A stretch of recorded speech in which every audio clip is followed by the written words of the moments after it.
Padre, queremos agradecerte porque tú siempre estás con nosotros, cuidándonos tanto en la noche como en el día. Nuestras vidas están seguras, están protegidas, están bendecidas por ti, Señor.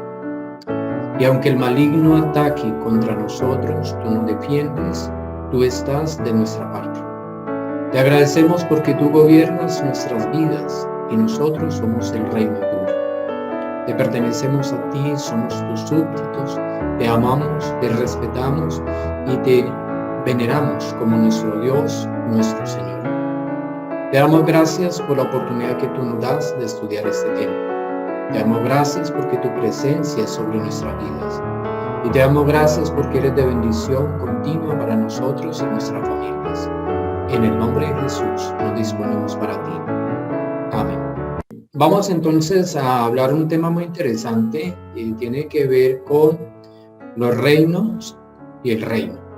Este es el tema de este video, los reinos y el reino. Y para ello pues he abordado una metodología. En la primera de ellas empecé a formularme una serie de preguntas, luego las organicé, les di una secuencia lógica. Empecé a buscar en diferentes fuentes secundarias, empecé a buscar en internet acerca de eso. Luego hice una comparación con lo que dice la misma Biblia, las mismas Sagradas Escrituras. Para ello tuve que leer en diferentes versiones para tratar de entender un poco acerca de la situación. Hice un análisis tanto de los textos de esas fuentes secundarias como de lo que dice las Sagradas Escrituras. Hice una síntesis de toda esa información que obtuve para llegar a responder las preguntas que había formulado inicialmente. Entonces, de esa lluvia de ideas, de preguntas que surgen en este tiempo, encontré estas. ¿Cómo eran los sistemas de gobierno en la antigüedad? ¿Cómo serán los sistemas de gobierno humano en el futuro? ¿Debemos tener fe en los gobiernos humanos? ¿El gobierno humano existirá para siempre? ¿Qué dice la Biblia sobre el gobierno en la tierra? ¿Qué debo hacer como cristiano? Revisando Génesis propiamente, empieza uno a conocer quién era el que gobernaba sobre la humanidad, sobre la tierra. Indudablemente que era Dios mismo el que estaba gobernando. En esos momentos teníamos una teocracia, es decir, Dios estaba gobernando sobre el mundo.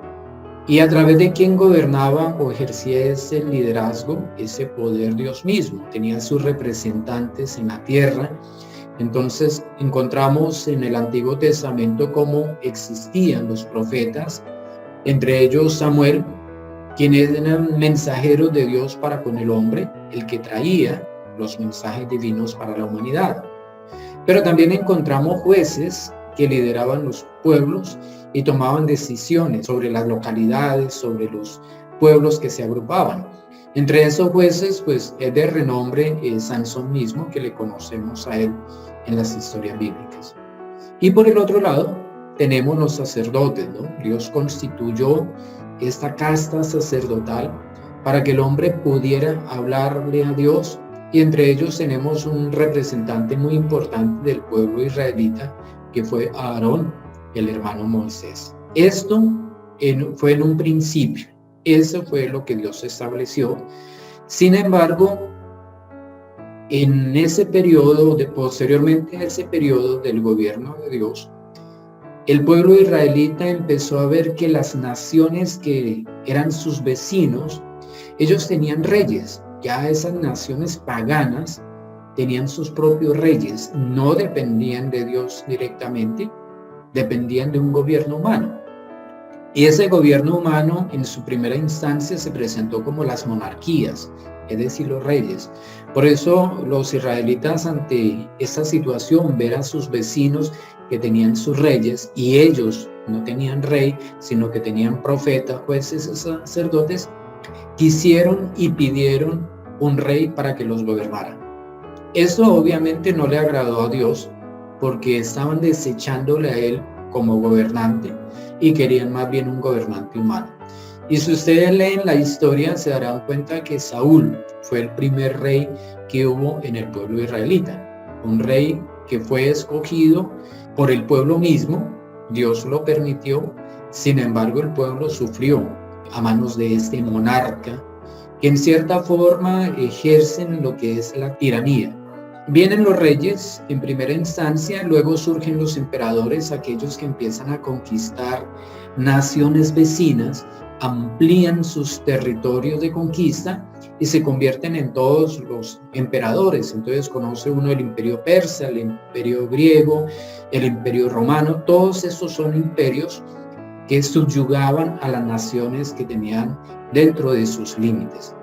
Esta situación de emperadores es una tiranía, es decir, hay una persona que lidera por encima de todos y se hace su voluntad. Se convierte en un dios que gobierna sobre un pueblo que está subyugado, sometido a la fuerza. Actualmente y en este siglo que vivimos nosotros, pues podemos entender que esa tiranía todavía persiste en algunas naciones. En algunos países tenemos dictadores actualmente, que empezaron siendo muy amables y conquistando a las masas, pero una vez se apoderaron del poder, se convirtieron en tiranos. Personas que se convirtieron en dictadores con el apoyo de las mismas fuerzas armadas de esa nación, con el apoyo de otros que les estaban dando en esos momentos lo que necesitaban. Entonces, tenemos esa transición entre monarquía, emperadores, y hoy en día, aunque en España hay rey y aunque en Inglaterra hay reina, sin embargo, no se vive tanto la monarquía como tal, tampoco se vive, digamos, a ciencia cierta una tiranía, pero sí se empieza a experimentar en muchas naciones la democracia. Aunque tenemos tiranía actualmente por la parte de dictadores, no tenemos emperadores, como de pronto en el Antiguo Testamento, pero sí tenemos dictadores, tenemos presidentes, y esta democracia es una democracia que diríamos una mezcla entre monarquía y tiranía. ¿Por qué digo que es una mezcla? Porque una vez los presidentes toman posesión del poder, empiezan a tomar sus propias decisiones y a ejercer su propia voluntad sobre los pueblos y empiezan a subyugar a los pueblos a través de una serie de presiones, incluso utilizando la fuerza militar. Aparentemente es una democracia, pero uno en ciertas naciones detecta que no es tanto una democracia, lo disfrazan como tal, pero sí es más bien una tiranía como tal que se le pueda conocer. Entonces, el pueblo de todos modos es el que sufre. ¿Por qué? Porque este líder es el que está gobernando y haciendo su voluntad sobre el pueblo y pues beneficiando a unos muy pocos en esas democracias. ¿Cuál es la tendencia en esos momentos del gobierno humano? Y eso es bíblico. La tendencia que tenemos en esos momentos hacia donde vamos es hacia la unificación de los pueblos que hay sobre la tierra. Esa unificación es precisamente lo que se conoce como el nuevo orden mundial. Es el plan que existen en ciertos líderes mundiales de agrupar todo el poder, concentrar todo el poder en un solo líder mundial.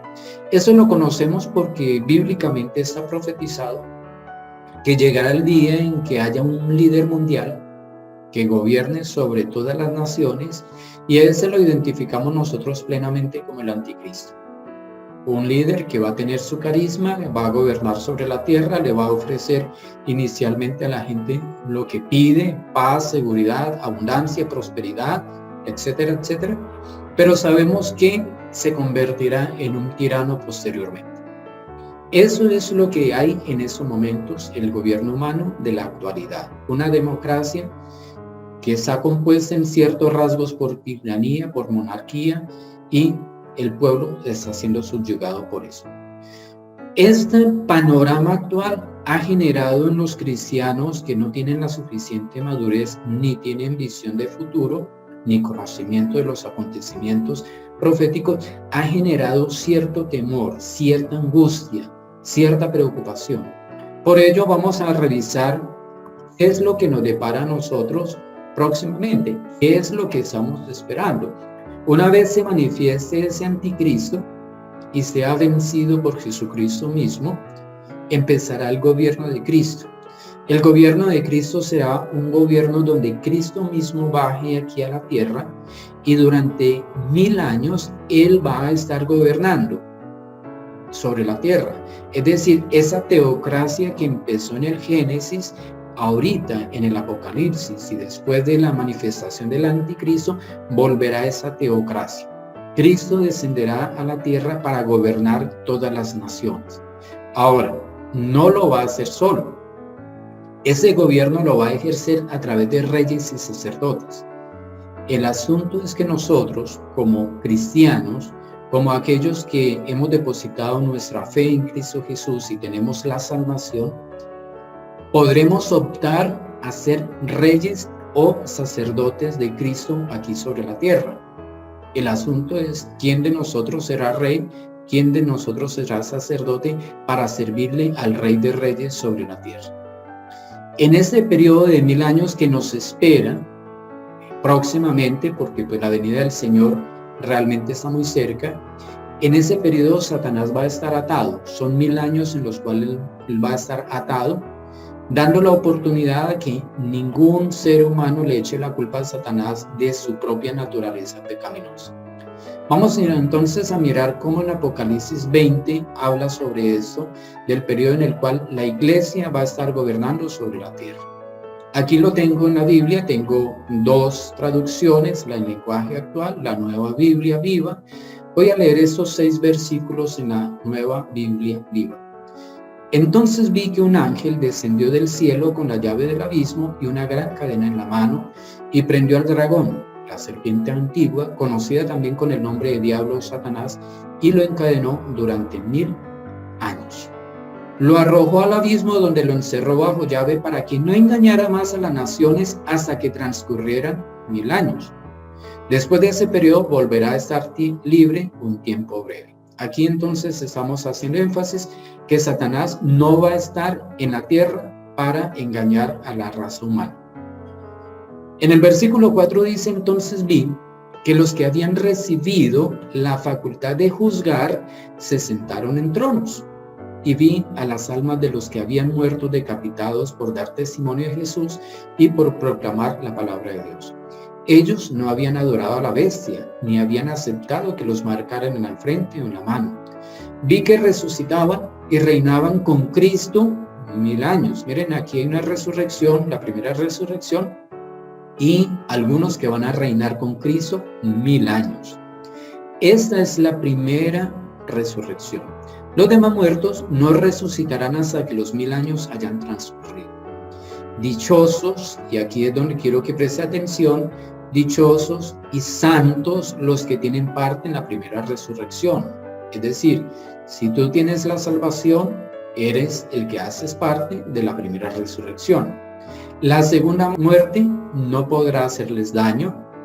Dice aquí, serán sacerdotes de Dios y de Cristo y reinarán con él 1000 años. Muy bien, interesante que en esa parte algunos de los cristianos que estábamos en esos momentos, o de los que ya fallecieron, o de los que se convertirán a Cristo y seguramente darán sus vidas por causa de Cristo en la gran tribulación, serán considerados o asignados por Cristo mismo como gobernantes, reyes, sacerdotes. No lo sabemos cuál será el papel que nos corresponde en esa época. Quizás algunos no alcancen a ser reyes ni sacerdotes, pero tendrán algunas labores de gobierno entre todas las naciones. Y esa será la labor de la iglesia aquí en la tierra durante ese periodo de 1000 años. Posteriormente a ese gobierno de Cristo Jesús viene lo que dice Apocalipsis 21:1, y lo vamos a buscar acá. Entonces vamos a buscar Apocalipsis 21. Y en el versículo 1 dice: entonces vi un nuevo cielo y una nueva tierra, porque la tierra y el mar y el cielo que conocemos desaparecieron. Muy bien. Y vi la ciudad santa, la nueva Jerusalén, descender del cielo, de donde estaba Dios. Tenía la apariencia gloriosa y bella de una nube. Posteriormente, ese gobierno de Cristo aquí sobre la tierra con la raza humana o con los humanos que estaban vivos durante ese tiempo, muchos de ellos no creyentes y muchos de ellos no se van a salvar. ese periodo acaba y empieza un periodo muy interesante, y es que lo que conocemos nosotros como cielos y como tierra será cambiado, será transformado. Habrán unos nuevos cielos y una nueva tierra sobre lo que ya nosotros hemos visto, y en ese tiempo pues vamos a estar juntamente con Él. Dando respuesta a las preguntas que se habían formulado, y después de mirar ese panorama del Antiguo Testamento, del Nuevo Testamento y lo que nos depara, pues vamos a llegar a ciertas conclusiones con respecto a esas preguntas. La primera de ellas era cómo eran los sistemas de gobierno en la antigüedad, y pues nos podemos dar cuenta que el gobierno humano, surgió con monarquías y dictaduras en imperios, pero inicialmente era Dios mismo el que gobernaba sobre la humanidad. ¿Cómo serán los sistemas de gobierno humano en el futuro? Pues en el futuro próximo lo que nos espera es una pseudodemocracia, es decir, algunos que se toman el poder arguyendo de que esto es una democracia, que el pueblo es el que los elige, harán sus labores, muchas de ellas dictatoriales, muchas de ellas como monarcas, es decir, defendiendo sus propios intereses personales, porque entenderán ustedes que así es el corazón del hombre. Y llegaremos a un gobierno universal, un gobierno mundial, bajo un líder que nosotros le conocemos perfectamente como el Anticristo. ¿Debemos tener fe en los gobiernos humanos? Pues vamos a mirar lo que dice Jeremías 17:5, entonces lo buscamos aquí. Jeremías 17:5, y aquí dice, el Señor dice: maldita la persona que ponga su confianza en cualquier mortal y aleja del Señor su corazón. Dando respuesta a esa pregunta, ¿debemos tener fe en los gobiernos humanos? Pues lamentablemente, siendo humanos, siendo hombres, no podemos tener fe en ellos. Sus corazones, por el contrario, no agradan a Dios, y es difícil que nosotros podamos creer en ellos. ¿El gobierno humano existirá para siempre? Pues ya lo vimos en ese panorama, que no siempre el gobierno humano existirá, llegará a su límite en el momento en que el líder mundial, el Anticristo, se haga visible. Hasta ahí llegará el gobierno humano, porque de ahí en adelante vendrá el gobierno de Cristo Jesús, tanto aquí sobre la tierra como en los nuevos cielos y en la nueva tierra. ¿Qué dice la Biblia sobre el gobierno en la tierra? Entonces vamos a buscar ese pasaje en Mateo 20:25 acerca de qué es lo que dice en estos momentos.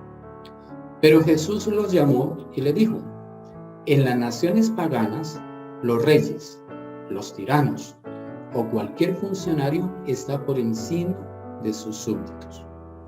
Y en la otra versión dice, entonces Jesús los llamó a todos y les dijo: ustedes saben que los que gobiernan a los pueblos se portan como sus amos, y que los grandes señores imponen su autoridad sobre esa gente, y eso es normal.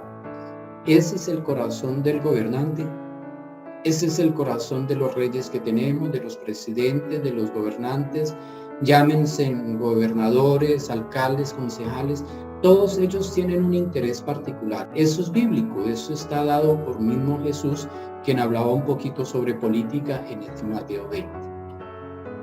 Para dar respuesta a la última pregunta, ¿qué debes hacer como cristiano? Pues aquí sí es importante que preste atención a esta serie de recomendaciones que puedo hacerte en esta época que estamos viviendo nosotros de angustia y de zozobra para toda la humanidad, tanto para cristianos como para no cristianos. En primer lugar, recomendarte que te prepares para ser rey o sacerdote. Si hay la oportunidad de que seamos reyes o sacerdotes, ¿por qué no aspirar a ser reyes o sacerdotes? ¿Por qué no prepararnos para ello? Apocalipsis 5:10, vamos a mirar qué es lo que dice este pasaje. Lo podemos buscar acá. Así formaste un reino de sacerdotes que sirven a nuestro Dios y reinarán sobre la tierra. Qué interesante que hay la oportunidad, y si hay la oportunidad, ¿por qué no prepararnos para ser reyes o sacerdotes? Como dice la misma Biblia, el que anhela obispado, buena cosa desea. Si tú anhelas ser rey o sacerdote en el milenio, qué bendición que lo anheles, porque seguramente Dios te va a preparar para ello. Luego debemos nosotros prepararnos y quizás de esa misma forma Dios nos va a capacitar para hacerlo en el milenio. En segundo lugar, recomendarte que ores mucho. Sí, y recuerda que la oración es el desahogo de tu alma. Es necesario que le expreses a Dios lo que estés viviendo. Si estás en un periodo de angustia por la situación que está rodeándote en estos momentos, desahoga tu alma, habla con Dios. Permite que la paz de Dios penetre en tu corazón y santifique y te dé la paz que necesitas en estos momentos. Apocalipsis 22 dice: el que da testimonio de esas cosas declara: sí, vengo pronto. Amén. Ven, Señor Jesús. Qué interesante que la oración nuestra en esos momentos ya se torne en eso. Señor, las cosas están como están en esos momentos porque es profetizado, hace parte del plan profético. Señor, ven pronto. Que podamos orar nosotros porque la venida del Señor sea más rápido de lo que nosotros esperamos. Y 1 Corintios 13:3, vamos a mirar ese versículo. Dice: ¿qué virtudes hay que ahora permanecen? La fe, la esperanza y el amor. Pero la más excelente de ellas es el amor. La recomendación es perseverar en la fe. Y perseverar en la fe quiere decir que perseveres estudiando la Biblia, estudiando las Sagradas Escrituras, porque las Sagradas Escrituras, la Biblia, es lo que alimenta tu fe. La fe aumenta por el oír y el oír por la palabra de Dios. Y en segundo lugar, que te congregues, que te reúnas en una iglesia, en un grupo cristiano, con otros cristianos para estudiar la Biblia, para apoyarte, para motivarte, para exhortarte. Es decir, es necesario que nosotros no dejemos de congregarnos, sino que procuremos estar unidos para que de esa forma nos fortalezcamos. En cuarto lugar, disfruta la protección y la provisión divina. Qué interesante que cuando nosotros empezamos a recordar cómo Dios nos protege y cómo Dios ha dado su provisión, nuestro corazón se tranquiliza. En medio de la alabanza es que está la tranquilidad del cristiano. La paz llega a su corazón cuando su corazón se desborda en alabanza delante de Dios. Y en quinto lugar, muy importante, por favor, lo dejé en quinto lugar, no porque sea menos importante, sino porque es nuestro papel aquí en la tierra mientras Cristo Jesús viene. Comparte del amor de Dios a tu prójimo. Ese compartir del amor de Dios a tu prójimo implica dos cosas. Uno, testificarle con hechos, es decir, con tu propio testimonio, con tu propio comportamiento, con tu propia vida. Y dos, testificarle con palabras, anunciarles las buenas nuevas, explicarles que la venida del Señor está próxima y que cada uno de ellos debe prepararse para la venida del Señor. Vamos a orar entonces para que esto lo podamos ejecutar en nuestras vidas. Padre, queremos darte gracias porque tú siempre estás con nosotros. Y en medio de este mundo de turbulencias, de afanes, de angustias, de preocupaciones, de revoluciones, Señor mío, por todo lado, tú estás con nosotros, preparándonos para que algunos de nosotros seamos reyes o sacerdotes en ese milenio. Permítenos desahogar nuestra alma delante de ti, hablarte con lo que hay en nuestro corazón. Y permítenos perseverar en la fe, estudiar tu palabra, reunirnos los unos con los otros para motivarnos, para exhortarnos, para animarnos y que podamos a través de la alabanza disfrutar de esa protección tuya, de esa provisión que tú das continuamente en nuestras vidas. Tú eres el que suples todas nuestras necesidades y así lo entendemos. Permítenos compartir de ese amor tuyo hacia nosotros y también de ese amor tuyo hacia nuestro prójimo, enseñándoles a ellos con nuestros propios ejemplos, enseñándoles a ellos con nuestras propias palabras. Gracias te damos por esta enseñanza que tú nos das y porque nos preparas en este tiempo. Sabemos que no estamos solos, tú siempre estarás con nosotros. En el nombre de Jesús.